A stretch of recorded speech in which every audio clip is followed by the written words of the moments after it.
Good morning बच्चों, कैसे हैं आप सब। Today we are going to start new topic that is atom. आज हम जानेंगे कि एटम्स क्या है। जो हम चैप्टर में जिसके बारे में सुनते हुए आ रहे हैं कि डिस्कवरी किसकी हुई, किस किस ने डिस्कवरी की, देन सबने अपने पोस्टुलेट्स दिए। प्रीवियस क्लास में हमने डाल्टन्स के बारे में पढ़ा था बेटा कि डाल्टन ने अपने एटॉमिक थ्योरी में एटम्स को किस तरीके से प्रपोज किया है, क्या क्या उन्होंने बताया अबाउट द एटम्स और उनके ड्रॉबैक्स क्या थे जो एटम के बारे में नहीं बता पाई। ये हम देख चुके हैं प्रीवियस क्लास में। Okay, so today we are coming to our main topic that is atom. All about the atoms की एटम है क्या, कैसा दिखता है, साइज कैसा होता है, कैसे रिप्रेजेंट करते हैं, कैसे पार्टिसिपेट करता है। ठीक है, तो उसके बारे में हम पढ़ने जा रहे हैं। तो आइए बेटा एटम जान लेते हैं पहले क्या होता है।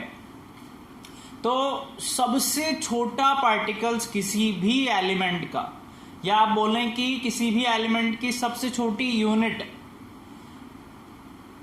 ऐसे आप अज्यूम करो कोई ऐसा पार्टिकल जो सबसे छोटा हो, जिसे आप सबसे छोटा अज्यूम कर सकते हो, उससे भी छोटा जो पार्टिकल होता है वो एटम होता है। मैंने आपको बताया था पहले भी बेटा, आप शुगर का पार्टिकल लो, आप उसे तोड़ते जाओ तोड़ते जाओ तोड़ते जाओ, ब्रेक करते जाओ, पाउडर फॉर्म में आ जाओ, उसे भी अगर तोड़ सकते हो तो तोड़ दो, वो जो आपके पास सबसे छोटा पार्टिकल आएगा उससे भी छोटा होता है एटम।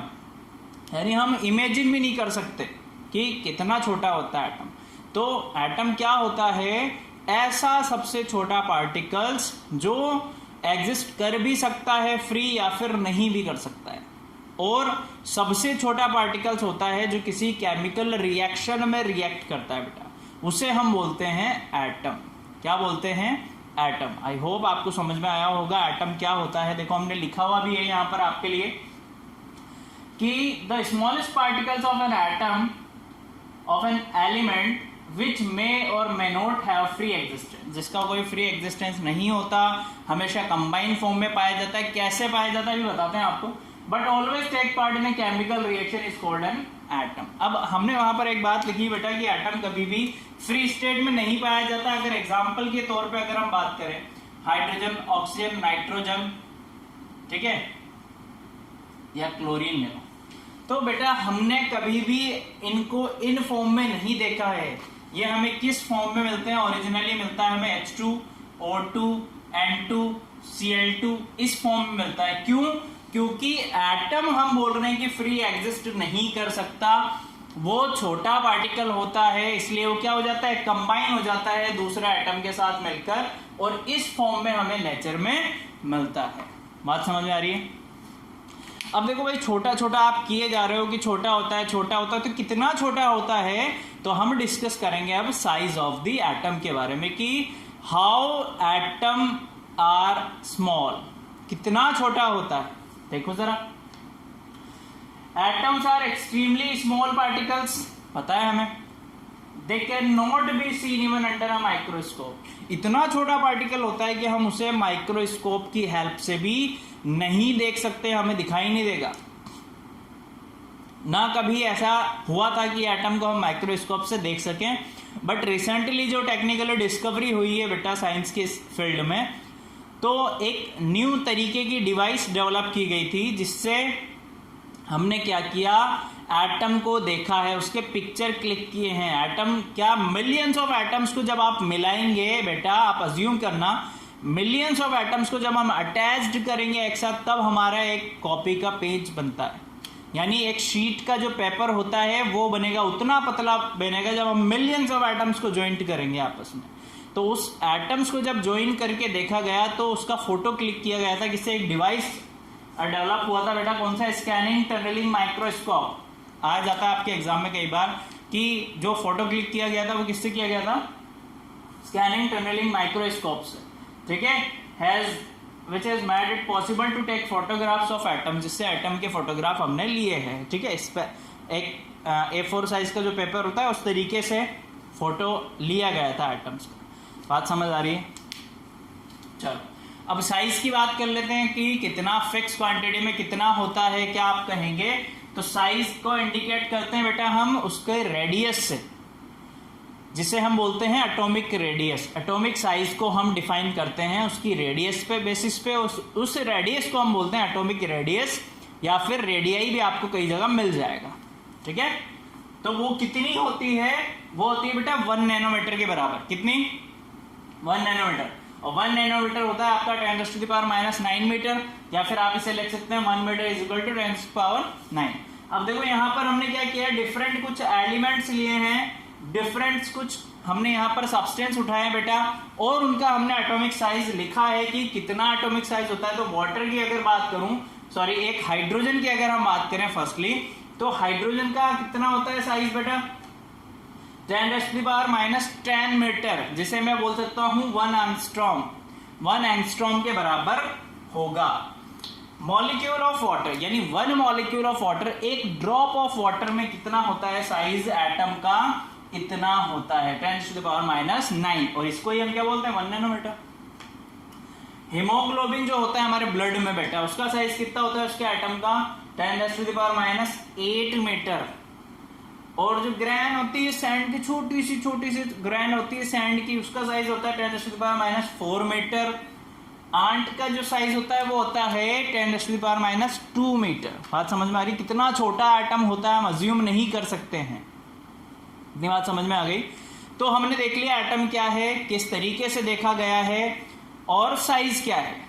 अब वेरी इंपॉर्टेंट थिंग कि हम जो कुछ भी जिसके बारे में बात कर रहे हैं उसे रिप्रेजेंट कैसे करेंगे। तो आइए वो देखते हैं कैसे रिप्रेजेंट करेंगे। आप इसे लिख लीजिए, स्क्रीनशॉट ले लो या नोट डाउन कर लो, देन देखते हैं हम। ठीक है बेटा, देखो जरा हमने यहाँ पर क्या किया है, हमने सिंबल्स लिखे हैं एटम्स के कि हम इसको सिंबलाइज कैसे करेंगे। तो फर्स्ट ऑफ ऑल जो सिंबल दिए गए थे बेटा, वो दिए थे सर जॉन डाल्टन ने, जो कौन थे आपको पता है, एक इंग्लिश स्कूल टीचर थे वो, ठीक है, सर जॉन डाल्टन। तो उन्होंने क्या किया, एटम्स के सिंबल प्रपोज किए, किस बेसिस पे, फिगर के बेसिस पे, कि कोई एटम है उसका फिगर ऐसा है तो आप क्या करो उसको पहचान लेना है इसका सिंबल, ठीक है। फर्स्टली किसने इंट्रोड्यूस किया था, डाल्टन ने। In case of element symbol means A short hand represent. Symbol होता क्या है पहले ये जान लो बेटा, सिंबल क्या होता है, एक शॉर्ट हैंड रिप्रेजेंटेशन मेथड होता है। यानी जैसे अगर मुझे लिखना है यूनाइटेड अमेरिका तो मैं लिखूंगा यूए, ठीक है। अगर मुझे लिखना है वाइब्रेंट करियर इंस्टीट्यूट तो मैं लिख दूंगा वीसीआई। तो किसी भी सब्सटेंस की बात कर लो, किसी भी थिंग की बात कर लो, अगर उसको हमें शॉर्ट मेथड से रिप्रेजेंट करना है तो हम उसको सिंबॉलिक फॉर्म यूज करेंगे, जिसे हम बोलते हैं बेटा सिंबल्स। अब इन केस ऑफ एलिमेंट्स जब हम शॉर्ट हैंड मेथड रिप्रेजेंट करने के लिए करते हैं तो उसे बोलते हैं सिंबल। बात समझ आ रही है। तो Dalton was the first scientist to suggest the specific symbols in terms of figures for different elements known at that time. उस टाइम जब जितने एलिमेंट्स डिस्कवर हो चुके थे उन्होंने फिगर के अकॉर्डिंग क्या दे दिया, उनका सिंबल दे दिया। देखो यहाँ पर हाइड्रोजन का उन्होंने सिंबल दिया था, एक सर्किल बना के डॉट लगा दिया। ऑक्सीजन को उन्होंने ब्लैक सर्किल से दिया। कार्बन को उन्होंने क्या किया, ब्लैक कर दिया पूरा। फॉस्फोरस को इस तरीके से, सल्फर को ऐसा बना दिया, गोल्ड ऐसा, मर्क्यूरी ऐसा, carbon, lead, iron, sulphur, platinum. These are the symbols on the basis of their figures which was given by Dalton, okay. But बेटा ये जो सिंबल दिए थे डाल्टन ने वो बहुत इनकन्वीनियंट थे, टाइम कंज्यूमिंग थे, इसलिए ज्यादा टाइम तक यूज नहीं हुए। हम सिर्फ क्यों पढ़ते हैं, ताकि हमें याद रहे कि फर्स्ट टाइम जो डिस्कवरी की थी, जो सिंबॉलिक फॉर्म दी थी एटम्स की, वो किसने दी थी, सर जॉन डाल्टन ने। बात समझ में आ रही। उसके बाद किसने दिया बेटा, सर जे बर्जीलियस। किसने, बर्जीलियस ने अपना क्या किया, मॉडल प्रपोज किया सिंबल्स का। वो किस बेसिस पे था, उन्होंने बोला कि जो आप सिंबल यूज कर रहे हो वो एलिमेंट का फर्स्ट लेटर या फिर सेकंड लेटर होना चाहिए, ठीक है। इस उनकी ही थ्योरी को फॉलो करते हुए मॉडर्न सिंबल प्रपोज किए गए, जो किस बेसिस पे थे मॉडर्न सिंबल का बेसिस ये रखा गया कि लेट सपोज मैं कोई साइंटिस्ट हूं, अगर मैं कोई एलिमेंट डिस्कवर करूंगा तो एलिमेंट का नेम, जो एलिमेंट का सिंबल है वो मेरे नेम पे रखा जाए, ठीक है। या फिर एलिमेंट का नेम जिस प्लेस पे, जिस जगह पे डिस्कवरी हो रही है, लेट सपोज आज नवसारी में कोई एलिमेंट डिस्कवर होता है तो उसका नेम का जो सिंबल है वो नवसारी से रिप्रेजेंट किया जाए या एनवी से लिखा जाए, ठीक है। तो ये उन्होंने पर्पज रखा था सिंबल को बनाने के लिए। तो बहुत सारे जब एलिमेंट्स डिस्कवर हो चुके थे, धीरे धीरे एलिमेंट डिस्कवरी बढ़ती जा रही थी, तो क्या किया, एक इंटरनेशनल कमिटी बिठाई गई, एक सेटअप बनाया गया सिंबल को प्रपोज करने के लिए, जो था बेटा क्या था, international union of pure and applied chemistry, जिसे आप IUPAC नाम से जानते हैं।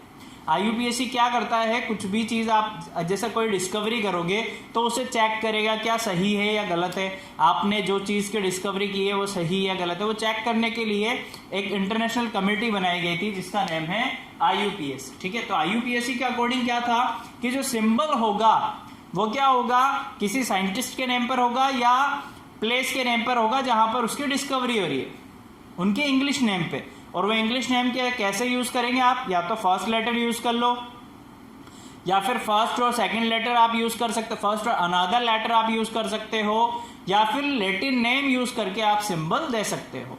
और एक और इंपॉर्टेंट चीज उन्होंने बताई कि जब भी आप सिंबल दोगे तो पहला लेटर कैपिटल होना चाहिए, उसके बाद जो भी लेटर यूज कर रहे हो आप सेकंड थर्ड, वो सब स्मॉल लेटर होंगे। बात समझ आ रही है, सो नोट डाउन कर लो आप जल्दी से, देन हम देखते हैं कि सिंबल क्या क्या दिए गए थे मॉडर्न सिंबल में। ठीक है, जल्दी से स्क्रीनशॉट ले लो या नोट डाउन कर लो। देखो बेटा जरा, हमने क्या किया, यहाँ पर सिंबल रिप्रेजेंट किए सारे मॉडर्न सिंबल जो दिए गए थे। पहले हमने देखो क्या लिखा है, इनके इंग्लिश नेम लिखे हैं, देन सिंबल लिखा है, ये इंग्लिश नेम है, सिंबल, ठीक है, और ये लैटिन नेम वाले हैं। ठीक है, तो पहले ये हम डिस्कस कर लेते हैं। ऑर्गन का डिनोट किया इन्होंने लेटर लेके, उसका फर्स्ट और सेकंड, आर्सेनिक भी इन्होंने सेम किया। तो जो सिंबल दिए गए थे वो या तो फर्स्ट लेटर और सेकंड लेटर था, या फर्स्ट लेटर था, या फिर फर्स्ट और थर्ड लेटर को मिलाकर सिंबल दिए गए थे बेटा। Are you getting my point?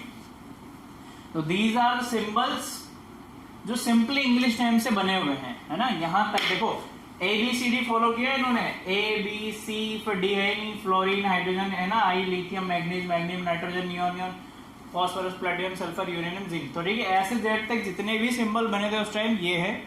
And Latin name क्यों आए बेटा, क्योंकि क्या हो रहा था, डिफिकल्टी हो रही थी बहुत, जैसे कॉपर हो गया और कोबाल्ट हो गया, तो किसी एक को तो CO और CU से रिप्रेजेंट करना पड़ता, तो बहुत सारे एक ही नेम के सिंबल हो रहे थे, इसलिए उनका क्या नेम प्रपोज किया गया, लैटिन नेम। अब देखो जरा, एंटीमनी का नेम दिया गया है स्टेडियम, स्टीबियम, और उसे रिप्रेजेंट करते हैं SB से।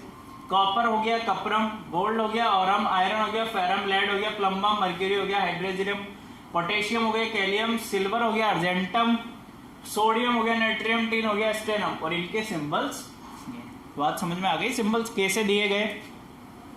तो यहां पर होता है हमारा सिंबल्स वाला टर्म क्लियर। कल हम डिस्कस करेंगे बेटा कि एटॉमिक मास क्या होता है एटम्स का, या फिर एवरेज एटॉमिक मास कैसे हम कैलकुलेट करते हैं। ठीक है, मिलते हैं फिर कल। Okay, thank you so much, bye.